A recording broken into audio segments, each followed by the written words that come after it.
அதனுடைய 4வது வசனம், கர்த்தரிடத்தில் மனமகிழ்ச்சியாயிரு, அவர் உன் இருதயத்தின் வேண்டுதல்களை உனக்கு அருள் செய்வார். எனக்கு அன்பான தேவ பிள்ளைகளே, நீங்கள் தேவ சமூகத்திலே வேண்டிக் கொண்ட வேண்டுதலின் சத்தத்தை கேட்கிற தேவன் நீங்கள் எதிர்பார்க்கிற காரியத்திலே சீக்கிரமாய் ஆண்டவர் உங்களுக்கு கிருபை செய்ய போகிறார். ஆண்டவர் அவருடைய பிள்ளைகளுடைய வேண்டுதலின் சத்தத்தை கேட்கிறவர். அதை புறக்கணியாத தேவன். அவருடைய காதுகள் நாம் வேண்டுதலின் சத்தத்தை கேட்டுக்கொண்டே இருக்கிறது. ஒருவேளை நீங்கள் அழுது கொண்டே வேண்டுதல் செய்யலாம். ரொம்ப துக்கத்தோடு கூட, மனவேதனையோடு கூட, பாரத்தோடு கூட நீங்கள் வேண்டுதல் செய்து கொண்டிருக்கலாம்.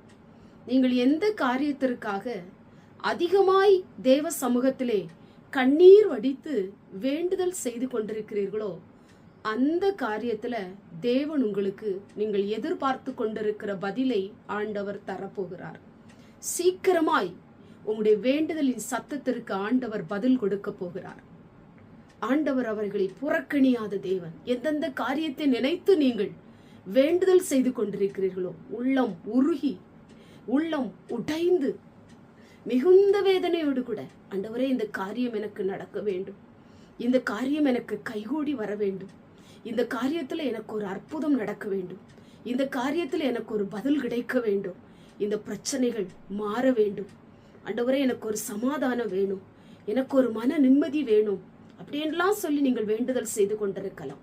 எதிர்பார்த்திருக்கிற அந்த காரியத்துல அந்த வேண்டுதலின் சத்தத்தை ஆண்டவர் சீக்கிரமாய் நிறைவேற்ற போகிறார். நிச்சயமாய் உங்க வாழ்க்கையில ஆண்டவர் கிருபை செய்வார். நீங்கள் மனமகிழ்ச்சியா இருங்கள், சந்தோஷமா இருங்க. உங்களுடைய இருதயம் ஆனந்த களிப்போடு கூட இருக்கட்டும்.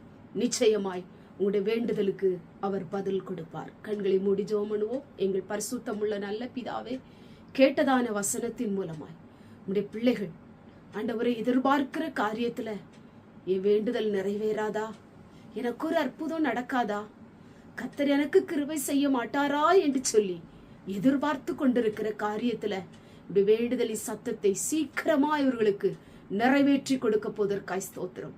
இந்த வார்த்தை கேட்டுக்கொண்டிருக்கிற ஒவ்வொரு தேவ பிள்ளைகளுடைய வேண்டுதலின் சத்தத்தை கேட்டு அவங்களுக்கு உதவி செய்யுங்க. எந்தெந்த காரியத்தை நினைத்து அவர்கள் அழுது வேண்டுதல் செய்து கொண்டிருக்கலாம், அநேக காரியத்தை நினைத்து வேண்டுதல் செய்து கொண்டிருக்கலாம், எல்லாவற்றையும் அவங்களுக்கு நிறைவேற்றி கொடுக்க போவதற்காய் ஸ்தோத்திரம். இயேசுவின் மூலம் ஜெபிக்கிறோம் பிதாவே, ஆமென்.